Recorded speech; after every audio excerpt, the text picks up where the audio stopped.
Welcome. Before we dive into this incredible story, tell me where you're watching from and make sure to subscribe because a lot of work went into uncovering the true events behind this astonishing tale. This story is about a slave in Florida during 1843 whose wit and cunning turned the tables on the overseers, leaving them completely powerless and changing the course of events on the plantation forever. In 1843, deep in the heart of Florida, the plantation where this story unfolded was a sprawling expanse of fields, barns, and quarters for the enslaved people who labored under the relentless sun. The air was thick with humidity and the constant rhythm of work. Planting, tending, and harvesting marked every day from sunrise to sunset. The overseers, men chosen by the plantation owner for their strictness and cruelty, maintained control through fear and intimidation. Every action, every movement of the enslaved people was scrutinized. Mistakes, whether real or perceived, were punished harshly, sometimes with whippings or other brutal means meant to instill obedience. It was within this oppressive environment that the slave, whose cunning would later astonish everyone, lived and worked. From a young age, he had learned to navigate the delicate and dangerous balance of life on the plantation. He observed the patterns, the routines, and the weaknesses of those in power, carefully storing knowledge that most would overlook. Every glance, every command, every reaction became a part of a mental map he built to understand how to survive and how to bend the rules without drawing punishment. He was known among the other enslaved workers for his sharp mind, but he never revealed the full extent of his abilities. Quiet, observant, and calculating, he moved through the fields and the quarters like a shadow, always watching, always learning. His interactions with overseers were measured, polite enough to avoid suspicion, yet filled with subtle signals that he understood more than he let on. Even in the harshest moments, when lashes struck or harsh words rang out, he maintained a calm demeanor, never allowing fear to betray his intentions. It was this blend of intelligence, patience, and keen observation that would set the stage for the clever trick that would later leave the overseers powerless. He was not physically imposing, nor did he rely on force. His power lay entirely in his mind, in the way he could read a situation, anticipate reactions, and manipulate circumstances to his advantage. The plantation, with its rigid hierarchy and brutal discipline, had unknowingly created the perfect stage for his ingenuity. Every rule, every expectation, every arrogance of the overseers was something he studied meticulously, turning the harshness of his environment into the tools he would later wield. What seemed like ordinary survival was, in reality, the preparation for a moment of brilliance that would challenge authority and leave a lasting mark on those who believed they held all the power. Life on the plantation under the overseers was relentless and unforgiving. From the moment the sun rose, the enslaved people were forced into labor that tested both their bodies and their spirits. Fields stretched endlessly, heavy with crops that demanded constant care, while the overseers patrolled like hawks, their eyes scanning for even the smallest sign of defiance or laziness. The punishments were swift and brutal, designed not just to correct behavior, but to instill terror. Whippings, verbal abuse, and public humiliation were routine, creating an environment where fear became a constant companion. Every day was a careful balancing act. One misstep could mean severe injury or worse. Despite the oppression, the enslaved workers developed quiet forms of resistance, small ways to preserve their dignity and humanity. They exchanged coded messages in work songs, shared tips to lighten burdens, and offered each other small comforts amid the harsh conditions. But even these acts of subtle defiance were risky, as overseers prided themselves on catching any hint of disobedience. For the slave at the center of this story, the harshness of the overseers was both a challenge and an opportunity. He quickly learned the patterns of punishment and authority, observing how fear controlled behavior and how even the strictest men had blind spots. He noticed which overseers were predictable and which were easily flustered, which rules were rigid and which were enforced inconsistently. He paid attention to how the enslaved people around him reacted to threats and discipline, learning from both their successes and their mistakes. Living under constant scrutiny honed his awareness and sharpened his mind. He began to understand that survival required not just endurance, but cleverness, timing, and a subtle understanding of human nature. Each day's labor, each shouted command, and each punishment became a lesson. A piece of knowledge he would later use to devise the clever trick that would turn the tables on those who sought to dominate him. The oppressive environment, intended to break spirits and enforce submission, instead became the training ground for his ingenuity, teaching him patience, observation, and the art of manipulating circumstances without drawing attention to his true intentions. From a very young age, the slave at the center of this story displayed an unusual sharpness of mind that set him apart from the others on the plantation. While the other children and young laborers focused mainly on survival, obeying commands, and avoiding punishment, he observed everything with careful attention. He noticed patterns in the overseer's behavior that others dismissed or failed to see. He studied how each overseer reacted to mistakes, which ones were easily flustered, and which ones relied solely on brute force and intimidation to maintain control. He also paid attention to subtleties, a twitch of the hand before a strike, a change in tone before a command, or a pause that revealed uncertainty. These details, seemingly insignificant to everyone else, became tools he would later use. Even among the other enslaved people, he stood out.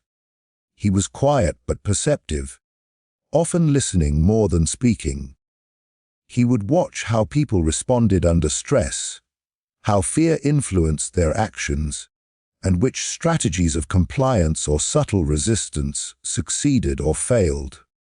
Unlike others who reacted impulsively to threats, he cultivated patience, learning to wait for the right moment to act. Over time, he developed a keen sense of timing, understanding not only the rhythms of the overseer's patrols and inspections, but also the internal dynamics among the enslaved workers themselves. He recognized who could be trusted, who might inadvertently expose his intentions, and how to coordinate subtle actions without drawing suspicion. Education, though informal and restricted, also played a role in sharpening his intellect. He observed how overseers interacted with the plantation owner and how commands were passed down. He understood cause and effect in practical terms: a minor lie, a small act of deception, or a cleverly timed distraction could shift the balance of power in a way that brute force never could. He also began to experiment with small acts of cunning, hiding a tool for later use, misleading an overseer about the completion of work, or subtly altering routine tasks to create small advantages. These experiments, while minor, honed his ability to think strategically, to anticipate human behavior, and to manipulate circumstances in his favor. His cleverness was not about arrogance or defiance. It was a survival mechanism. He understood that physical strength alone could not overcome the oppressive structure of the plantation, but intelligence, observation, and patience could provide a measure of control over his own fate. Over the years, this combination of acute awareness, careful calculation, and strategic experimentation allowed him to prepare for a moment that would define his legacy. The clever trick that left the overseers powerless. By studying every nuance, anticipating every reaction, and quietly planning his moves, he transformed what seemed like a powerless position into one of quiet authority, the kind that required no weapons, no threats, only the sharpness of his mind and the precision of his timing. Even the elders and other enslaved workers, who were familiar with hardship and cunning born from necessity, marveled at his ability to see opportunities that others could not. They recognized, even if they did not fully understand, that his intellect went far beyond mere survival instincts. It was the kind of intelligence that could change the course of events, turn fear into leverage, and ultimately render the overseers, who thought themselves untouchable, completely powerless. Every day on the plantation became a classroom for him, every interaction a lesson, and every observation a piece of the puzzle that would later allow him to execute his ingenious plan. His intelligence was not just natural ability. It was forged in the harshest of environments, sharpened by years of meticulous study, and tempered by a patient understanding of human behavior. By the time the moment came to act, he had already mastered the art of thinking several steps ahead, a skill that would astonish everyone and ensure that his clever trick became legendary. As the days and weeks passed, the slave began to put his careful observations and understanding of the overseers into practice, devising a plan that would require both courage and cunning.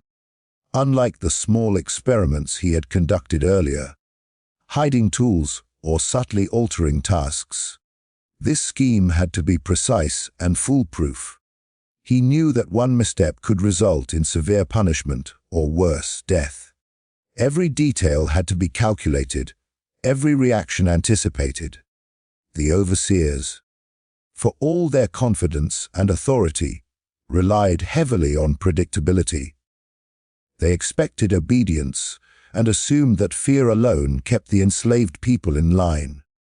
He realized that the key to his plan was exploiting that predictability, using their arrogance against them, and creating a situation where their authority would collapse without a single act of direct confrontation. He began by identifying the weaknesses in the overseers' routines. Some were easily flustered by confusion, others by physical trickery, and a few had superstitious tendencies that could be manipulated. He watched the way they inspected the fields, timed their rounds, and reacted to mistakes, noting which instructions they repeated obsessively and which areas of the plantation they neglected. He observed their interactions with each other as well, noting disagreements, rivalries, and moments of distraction that could be used strategically. The slave understood that creating a scenario in which the overseers doubted their own senses or became disoriented would be far more effective than any open act of rebellion. Preparation for the trick required ingenuity. He subtly enlisted the help of other enslaved people, but in ways that ensured their safety and preserved the secrecy of the plan. He used coded signals, small diversions, and minor manipulations of daily routines to set the stage. He ensured that every part of the plan could be executed without direct confrontation, relying instead on misdirection, timing, and careful control of the environment. The cleverness lay not in audacity, but in precision, in understanding human psychology, the patterns of the overseers, and the natural flow of the plantation's operations. The slave also anticipated the consequences of failure. He had thought through every possible outcome, determining how to minimize risk to himself and those who assisted him. He considered what the overseers might do if they suspected anything, how they would search for clues, and how he could exploit their assumptions to his advantage. This level of foresight required patience. He often waited days or weeks for the perfect conditions, carefully observing the slightest changes in behavior, the shifts in routine, and the moments when the overseer's confidence faltered. In addition to planning the logistics, he prepared mentally. He had learned to suppress panic, to maintain an unassuming demeanor that would prevent suspicion. His calmness, combined with the thoroughness of his preparation, allowed him to act decisively when the moment arrived. He understood that fear and hesitation were the enemies of success. Only precision, timing, and confidence would make his trick work. By the time he executed his plan, he had effectively turned the overseers' own assumptions against them. Their reliance on intimidation and routine created blind spots he could exploit. His knowledge of the plantation, the habits of those in authority, and the cooperation of others positioned him perfectly for the moment when everything would unfold. The trick he devised was not merely a prank. It was a calculated disruption that exposed the fragility of their power and demonstrated the remarkable intelligence and resourcefulness of someone whom they had underestimated. In the end, the execution of his plan relied on every observation he had made, every pattern he had memorized, and every subtle understanding of human behavior he had cultivated over years of careful study. It was a testament not to physical strength or defiance alone, but to the power of intellect, patience, and strategy. The moment of the trick was the culmination of years of mental preparation, keen observation, and an unyielding understanding of the human mind. A clever, calculated act that would leave the overseers stunned, powerless, and forever change the perception of authority on that plantation. The moment came quietly, almost imperceptibly, as the slave set his carefully laid plan into motion. Everything he had observed, every pattern he had noted, and every subtle test he had conducted over months converged into a single, decisive action. He began with small manipulations, subtle changes that at first seemed insignificant, but were designed to destabilize the overseer's sense of control. Tools were moved just slightly out of place. Tasks appeared incomplete, though they were done perfectly, and small noises were timed to occur when the overseer's attention was elsewhere. These minor disruptions were enough to create doubt in the overseers' minds. They began to second-guess themselves, noticing discrepancies that should have been unnoticeable to anyone else. As the overseer's confidence wavered, he escalated the trick, using misdirection and timing to amplify the effect. He created illusions of errors and failures in the work of the enslaved people that drew the overseer's attention, causing them to rush from place to place in confusion. The slave carefully avoided direct confrontation, letting the overseer's assumptions and fears lead them into mistakes. Every step of the plan relied on their own arrogance. Their belief that they could control everything around them which became the very mechanism of their failure. The trick reached its peak when he orchestrated a scene that completely upended the overseer's perception of order. A series of small but perfectly timed events converged to make it appear as if the plantation itself was rebelling, as if the enslaved people were acting independently in coordinated defiance. Objects seemed to move on their own. Tasks appeared unfinished despite completion, and the overseers found themselves unable to restore order no matter how loudly they shouted or how forcefully they intervened. Panic replaced authority, and in that moment, the slaves' quiet intelligence triumphed over brute power. Other enslaved people watched in astonishment, understanding for the first time the full extent of his cleverness. The trick was not only a demonstration of wit, but a lesson in strategy, patience, and subtlety.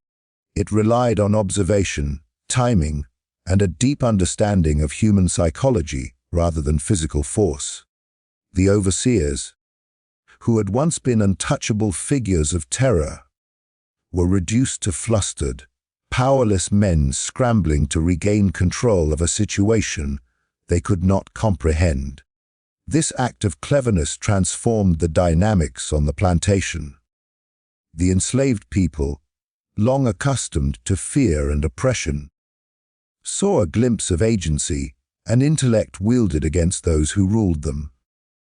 It was not a violent rebellion, yet it was a victory that challenged the conventional power structure.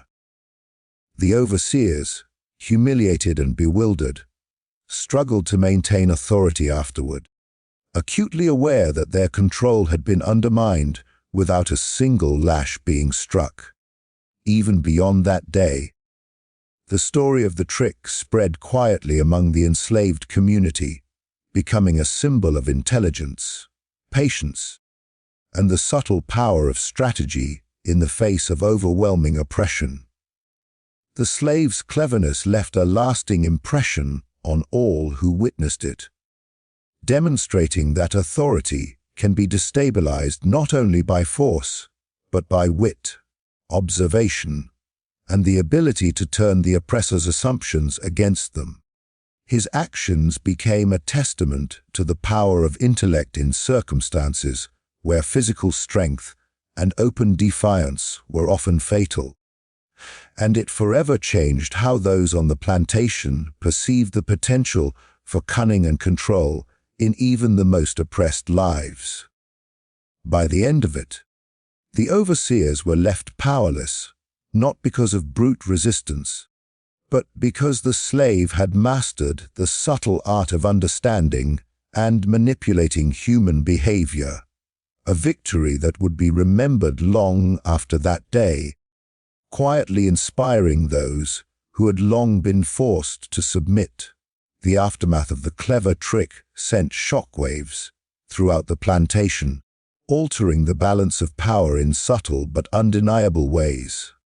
The overseers, once confident and unyielding, now moved with caution, their authority undermined, not through open rebellion, but through an invisible, intellectual maneuver they could neither anticipate nor fully understand. They became hesitant, questioning their own judgment and doubting the obedience of the enslaved people they had long assumed were powerless. Every instruction they gave was now accompanied by a flicker of uncertainty, a hesitation born from the realization that someone they had underestimated could outthink them completely. This shift in demeanor was noticed immediately by the other enslaved workers, who had long endured the harshness of strict authority and were accustomed to navigating the daily dangers of punishment and intimidation. Among the enslaved community, morale surged quietly. While fear remained a part of everyday life, there was now a spark of hope, a recognition that intelligence and careful observation could alter the dynamics of oppression. The slave's cleverness, became a subtle form of resistance, a reminder that power was not absolute, and that even in the most constrained circumstances, ingenuity could carve out a measure of control.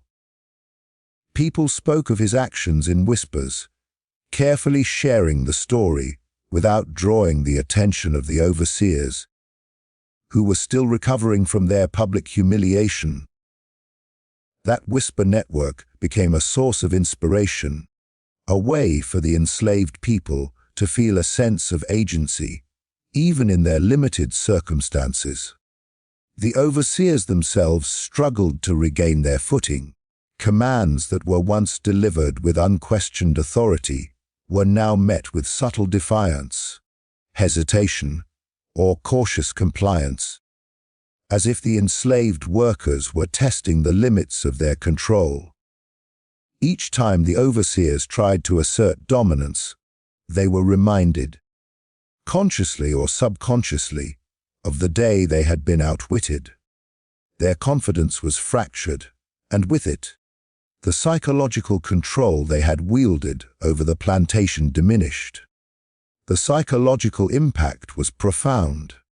The overseers were no longer untouchable figures of terror, but men who could be outmaneuvered, who were fallible and prone to error, a realization that altered every interaction thereafter.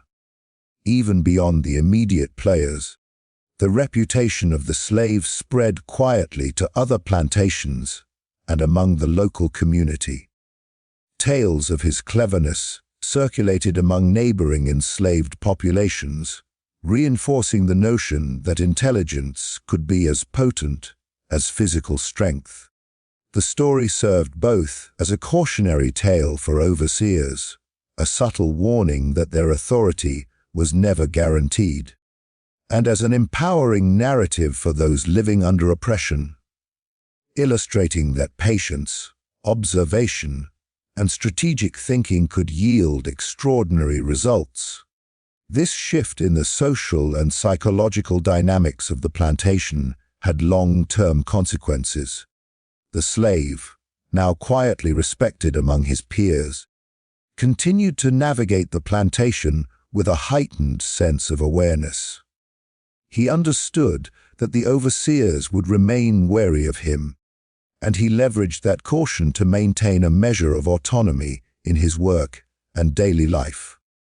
The subtle changes in the overseer's behavior, hesitation, doubt, and overcaution, created small opportunities for the enslaved community to exercise agency in ways that had previously been impossible.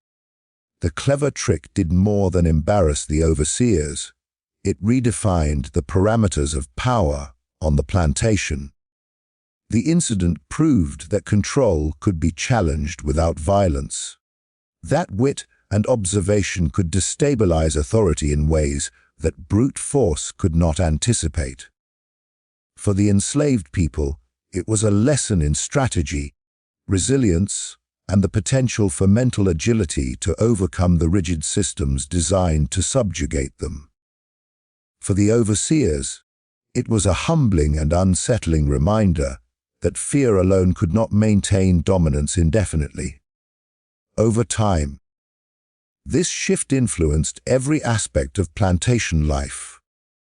Tasks were carried out with more discretion, interactions were measured with a new awareness, and the enslaved people became increasingly adept at navigating the delicate balance of compliance and subtle resistance. The overseers' diminished confidence altered the way they patrolled the fields, monitored work, and enforced discipline. Even when they attempted to reassert authority through stricter measures, the memory of their earlier defeat lingered, tempering their actions and limiting their effectiveness. In the end, the clever trick left a legacy that extended far beyond a single day or event. It demonstrated the power of intellect, patience, and careful planning in the face of oppression, and it permanently changed the dynamics of the plantation. The overseers were left powerless not through confrontation, but because they had underestimated the potential of those they sought to control. The incident became a quiet yet enduring symbol of ingenuity and resistance, a testament to the fact that even in the harshest conditions, intelligence and strategy could challenge the strongest authority and alter the course of daily life for everyone involved. The impact of the slave's clever trick rippled throughout the plantation, reshaping the daily lives and social dynamics in ways that were both immediate and lasting. Among the enslaved community, the event became a quiet source of inspiration and hope. It demonstrated that intelligence, patience, and careful observation could challenge authority even in an environment built entirely on oppression and fear. Whispers of the slave's ingenuity spread from quarter to quarter, giving others a sense of empowerment. They began to understand that submission did not always have to mean helplessness, and that subtle forms of strategy could carve out small victories even under the harshest conditions. The psychological effect was profound. The enslaved workers felt a renewed sense of agency, knowing that one person's wit could shift the balance of power and create openings for collective cleverness in daily life. For the overseers, however, the aftermath was a slow unraveling of confidence. They had been humiliated and confused, unable to understand how their authority had been so effectively undermined. In their own minds, they replayed the incident repeatedly, searching for mistakes, attempting to anticipate further challenges. This lingering doubt made them overcautious and hesitant, and even routine inspections became fraught with anxiety. Simple commands were delivered with less certainty, and they began to second-guess whether their instructions would be obeyed or manipulated. Every day that passed reminded them of their vulnerability, and that constant awareness of potential trickery altered the way they exerted control. The psychological shift in the overseers also created new dynamics between them and the enslaved workers. Where once fear had dominated, a subtle tension emerged, a recognition that not everything was within the overseer's grasp. The enslaved people noticed hesitation, observed uncertainty, and in some cases began to push boundaries in small ways, testing limits carefully to gauge the overseer's reactions. The environment became more complex. Authority was still enforced, but it was now tempered by doubt, and the enslaved workers found themselves negotiating a delicate balance between obedience, subtle defiance, and calculated action. The clever trick also served as a powerful lesson in perception and strategy. The slave had shown that power is not always defined by physical force or overt dominance, but by knowledge, timing, and psychological insight. Other enslaved people began to emulate this approach in their own small ways, learning to anticipate overseers' actions, coordinate distractions, and use cleverness to mitigate the harshness of daily labor. These small acts of ingenuity became survival tools, helping to preserve dignity and reduce the severity of punishment without provoking direct confrontation. Meanwhile, the memory of the incident lingered in the minds of both overseers and workers alike. The overseers, humiliated and cautious, could not ignore that their authority had been cracked and that any underestimation of the enslaved could result in further disruption. The enslaved workers, inspired and emboldened, became more alert, observant, and strategic in navigating daily life. The plantation, which had once functioned as a rigid hierarchy maintained through intimidation, now exhibited subtle cracks, openings for cleverness and subtle resistance that could shift moments of power in unexpected ways. Over time, this shift affected every aspect of plantation life. The overseers' diminished confidence made them less effective in controlling labor, enforcing rules, and maintaining discipline. Small errors went unnoticed. Minor clever acts by the enslaved people were tolerated or overlooked, and the atmosphere subtly changed from one of absolute fear to one of cautious negotiation. Even the plantation owner, though unaware of the full details of the trick, began to notice changes in efficiency and behavior, unaware that the dynamics of control had been fundamentally altered by a single act of ingenuity. In essence, the slave's clever trick did more than embarrass the overseers. It reshaped the daily reality of the plantation. It gave the enslaved community a new understanding of their potential, demonstrating that intelligence could be a form of power, just as formidable as physical strength. For the overseers, it was a humbling lesson in the limitations of authority and the danger of underestimating those they sought to dominate. The incident became a turning point, leaving a legacy of subtle empowerment, psychological insight, and the enduring proof that cunning and strategy could challenge the strongest forms of oppression, transforming the social and operational dynamics of the plantation for years to come. The legacy of the slave's cleverness endured far beyond the immediate events on the plantation, leaving an impression that would be remembered for years by both the enslaved community and the overseers. Among the enslaved people, the story of his ingenuity became a source of quiet inspiration, a legend whispered from one generation to the next. It demonstrated that even within the harshest and most controlled environments, intelligence, observation, and careful strategy could produce results that brute strength or defiance alone could never achieve. The tale encouraged others to pay closer attention, to anticipate the actions of those in authority, and to find small, subtle ways to assert agency in their daily lives without provoking deadly consequences. The slave's clever trick was not just an isolated act of brilliance. It became a blueprint for navigating the complexities of life under oppression, showing that the mind could be a powerful tool for survival and influence. For the overseers, the incident left a lingering sense of vulnerability and humility. Their authority, once unquestioned and absolute, had been publicly undermined by someone they had presumed powerless. The memory of that day haunted them, influencing the way they carried out their duties long after the event. They became more cautious, less confident, and often second-guessed their own perceptions. Their attempts to reassert control were tempered by the knowledge that intelligence and careful planning could overcome even their most forceful methods of domination.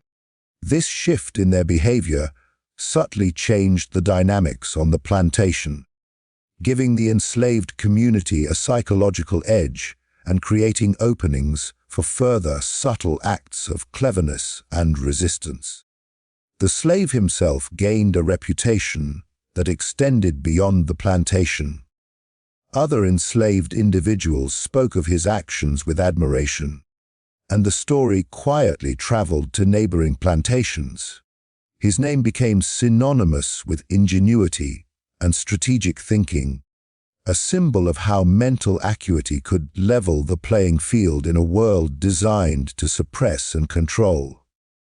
Though he did not seek recognition or reward, his actions left a permanent mark on those who witnessed or heard of them, shaping the culture of resilience and resourcefulness among the enslaved community. Over time, The legacy of the trick also became part of the collective memory of the region. Plantation owners, overseers, and even local townspeople would occasionally recount the story, often in hushed tones or with a mix of disbelief and begrudging respect. The narrative of a single enslaved individual outsmarting multiple overseers challenged conventional ideas of control, authority, and the assumed superiority of the ruling class. It subtly altered perceptions, suggesting that power was not only maintained through fear and force, but could also be disrupted through intelligence, observation, and clever strategy. Even decades later, the incident continued to influence the way the plantation operated. Overseers remained wary, constantly monitoring for clever maneuvers or signs of subversion. This heightened awareness sometimes created unintended advantages for the enslaved workers, who could exploit the overseer's caution to navigate daily life more safely and strategically. The story also served as a form of moral instruction within the enslaved community, a reminder that mental agility, patience, and courage could yield profound results even in the most constrained circumstances. In a broader sense, the slave's clever trick stands as a testament to the human capacity for ingenuity under oppression. It illustrates how intelligence, careful observation, and subtle manipulation can create moments of empowerment and resilience, even when overt power seems entirely out of reach. The trick's legacy was not measured in material gains or changes in formal authority, but in the lasting psychological and cultural impact it had on the people who lived through it and those who heard the story afterward. Ultimately, the slave's actions became more than a clever plan. They became a symbol of the enduring strength of human wit and creativity in the face of systemic cruelty. The overseers were left powerless, the community inspired, and the story lived on as a reminder that even in the darkest circumstances, cleverness and intelligence could challenge authority, disrupt control, and leave a lasting mark that generations would remember. His legacy endured not as a fleeting act of defiance, but as a powerful illustration of the profound and lasting effects that strategic thinking and cunning could have in a world designed to suppress it.